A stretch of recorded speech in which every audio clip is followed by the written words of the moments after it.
Hi everyone, my name is Asma and I'm happy to welcome you to our PwC Workforce podcast series. The topic of today is the future of mobility.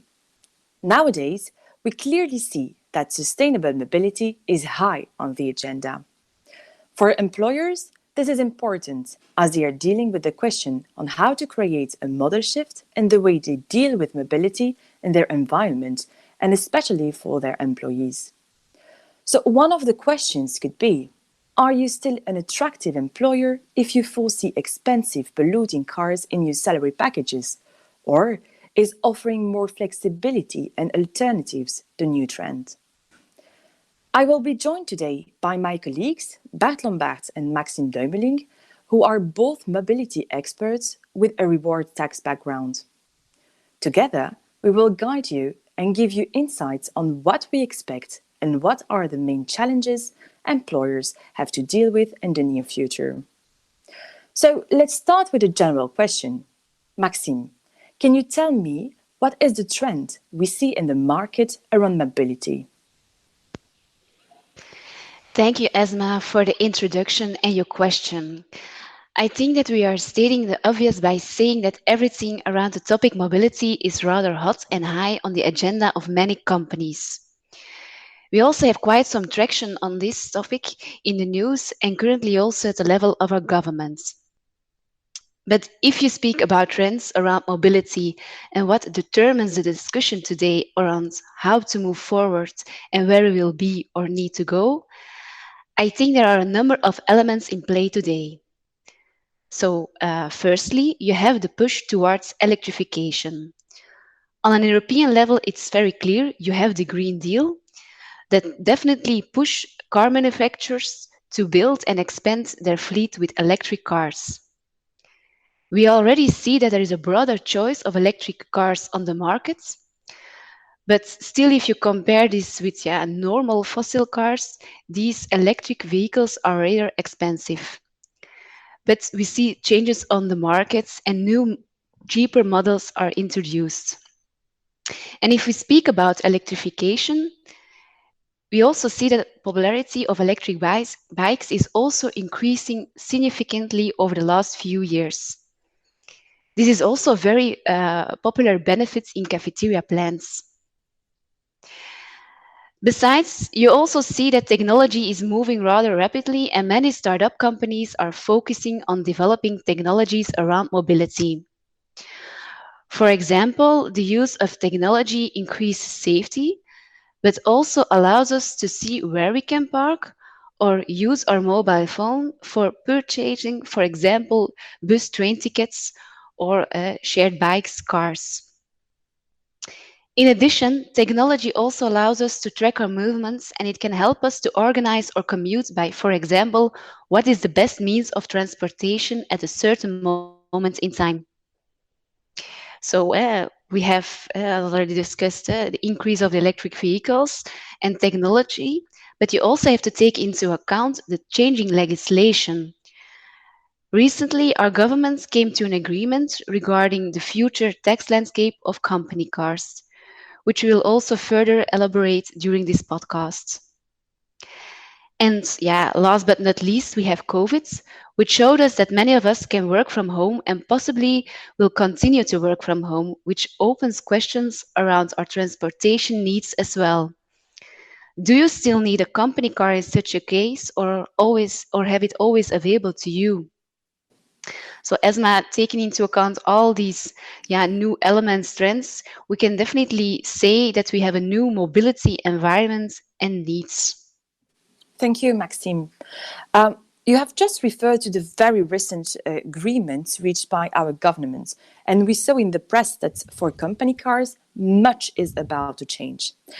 Bart, can you share some light on this, please? Hi, Asma, and thank you for your question, and more than happy to. I think, to be clear, we don't have the final text yet, but we are seeing information coming out there today in the press, which is basically in line with the government statement already. So I think if you look at the markets, what we see in practice over the years is being emphasized with legislation. And what did we see in practice is basically that there's quite already a move to electrification. Many companies are looking at their fleets, introducing hybrid cars, and once they become more available, electric cars already. And this is now being emphasized by legislation. So to answer your question, what will change? I think we'll see a number of things change in the coming years with two or three dates to keep in mind. The first milestone, which will most likely be introduced, is 23. What will change from that moment? As from that moment, every car that's being introduced in your fleet will still be tax deductible if it's either zero emission or a polluting car. But the cars introduced in your fleet between 23 and 25 will be, and which are polluting cars, will be tax deductible, but that cost will, or the tax deductibility will decrease over the years to come. And that will end in 28 basically, where they no longer will be tax deductible. So this means that your fleet, if you still want to introduce cars which are polluting, will become more costly for you as an employer to provide a company car which is not CO2 neutral. The second element, which or date which is being introduced in legislation, is 26. What happens as from that moment? Every new car which is then introduced in your fleet will no longer be tax deductible if it's not a zero emission car. And also, if you introduce a zero emission car, 26, it will be still fully tax deductible. But the government also foresees for a gradually reduction of the tax deductibility also for electrical vehicles which have zero emission or zero emission cars in a broader sense over the years. And by 2030, it will reduce to even 67.5. So basically, what we are seeing in the changes in the legislation is really that the tax is going to be used by the government to phase out the polluting cars in the fleet, which they then have the intention or hope that it will be spilled over to the broader market where second-hand cars are being bought. So there's definitely a real intention of the government to move to the zero emission of cars. What's also in the legislation is obviously if you want to go for electrification, you need to make sure that you're able to charge your cars. So on the second hand of parts of the legislation really focuses on the installment of electric chargers, both by companies and individuals. For companies, they foresee a corporate tax deduction of 200%, which decreases over time to the extent that you are able to offer accessibility to your facilities for the public. And for individuals, there's a tax reduction foreseen in the law if you install a charger at home. Part of the costs that you incur for the installment under some conditions, most likely, will be granting you a tax benefit. So you can claim back part of the investment you do as an individual as well. So as you see, we're really via the tax legislation are putting to a more sustainable fleet going forward, obviously. Thank you, Bart. It seems to be a very structured plan. So I also recall that some years ago, the mobility budget made some noise. What about this alternative? Was this also a topic discussed by the government? Maybe Maxime here? Well, Asma, one of the items that were approved by our government recently was to broaden the scope of the mobility budget to all employees who are entitled to a company car. According to the current legislation, employees who are entitled to a company car have to go a waiting period of 12 months, except for the new employees. Based on what we read on the website of Minister van Petegem, this waiting period will be abolished. And in addition, the government has also the clear intention to reduce some of the formalities to introduce the budgets, which will make it definitely more interesting for companies to implement this system, but also for employees to hand in their car for the budgets. On the other hand, they are also broadening the scope of the possible alternatives which can be used under the so-called first and second pillar, which is basically the means on how to spend your budget.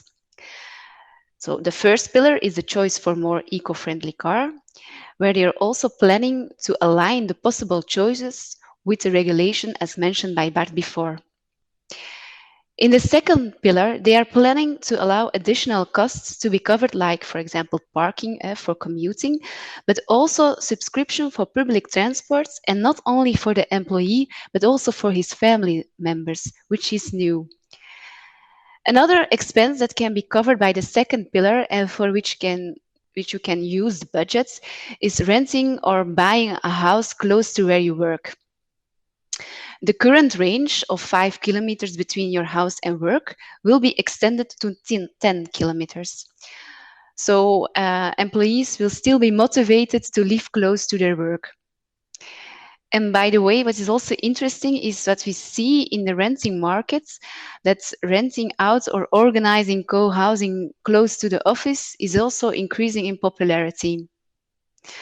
So yeah, taking into account these new efforts, we can definitely say, Asma, that the government is continuing its belief in the mobility budgets as an alternative for the company car. Thank you, Maxime.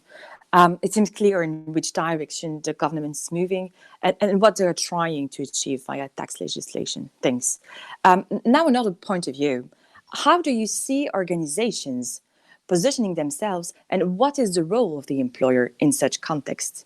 Bart, can you maybe elaborate a bit on this, please? Yes, sure, Asma.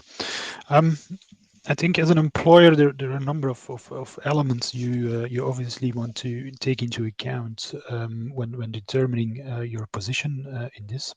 I think first aspect is obviously you want to find, attract, keep your talented people, but you want to do that in a way that you keep your costs under control. In the end, you're running a business.